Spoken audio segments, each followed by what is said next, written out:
Firstly, I want to say it's rather unfortunate, and I want to sympathize with the family and the Sierra Leone Police and Relation. Of course, yesterday we did a press statement condemning the unlawful killing of the ASP Banya. Because in a democratic space, such things are things that must be condemned and must not be tolerated, because we don't want that to be happening so other people can use that particular space to utilize it for their own personal benefit, which would jeopardize the state as far as the existence of law, peace, and unity is concerned. However, such an act, as we always say, and I'm still awaiting on a press release from the Religious Council also, because it behoves them to actually condemn such an awful killing. And I would say it's a very good thing that I've seen most civil society organizations have condemned the unlawful killing of the ASP Banya, and I've seen, of course, large guild of editors. That shows that people are conscious of factors which are determinants of democracy. That shows people are conscious that the right to life is an inalienable right, and that is guaranteed within the Constitution. No one has that right or power to take one's life unless it's being ordered to do so by law.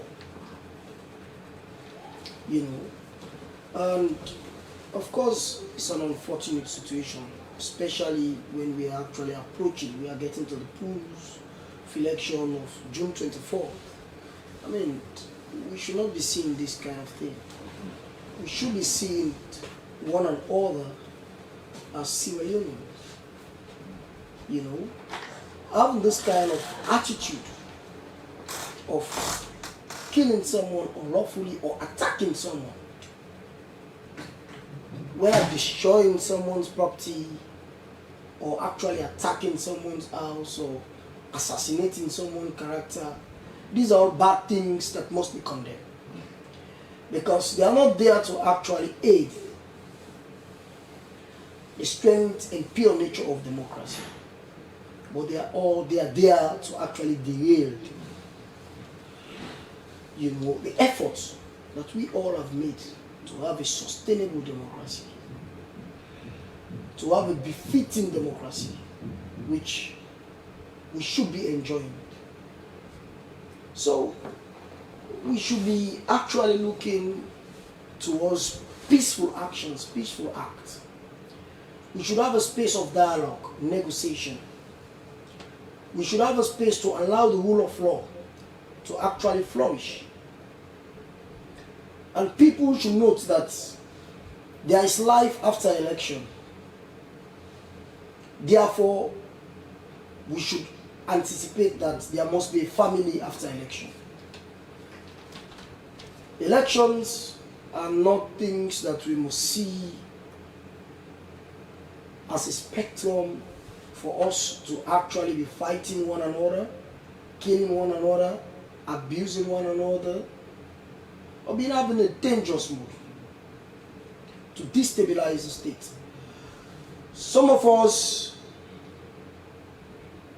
we actually experience the war.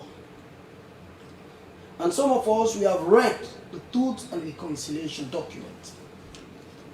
That document mentioned lots of factors that led to the civil war, the senseless civil war. And if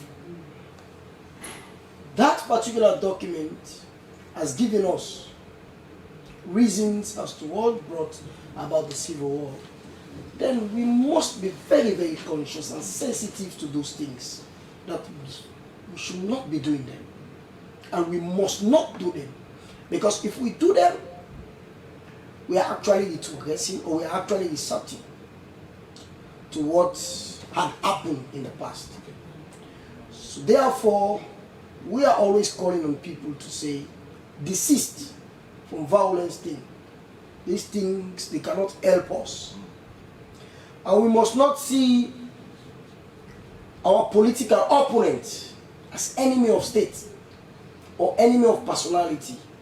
Because these two things are the things that are actually existing now. If we are actually contesting for a position, I will see you as enemy of the state or enemy of my personality.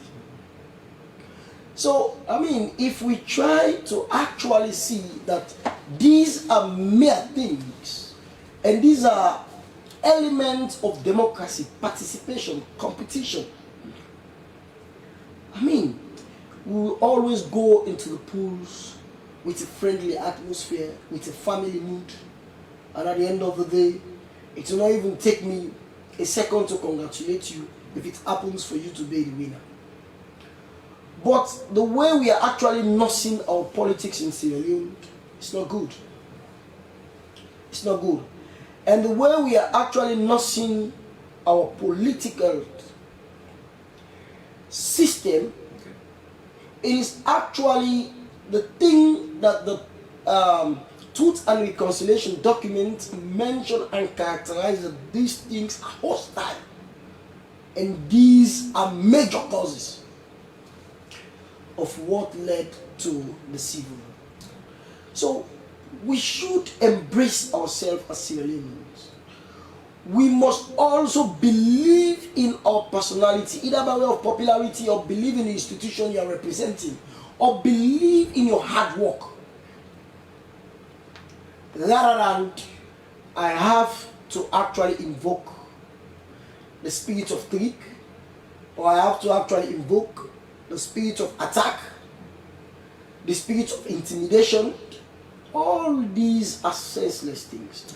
All these things that are actually demoralizing our democracy and are actually putting our nation in the spotlight to the international world that we are not serious about governance, and that we are not ready to consolidate the very peace we have all fought for, the very unity that we are all seeking for, to count it all our coat of arms or our motto.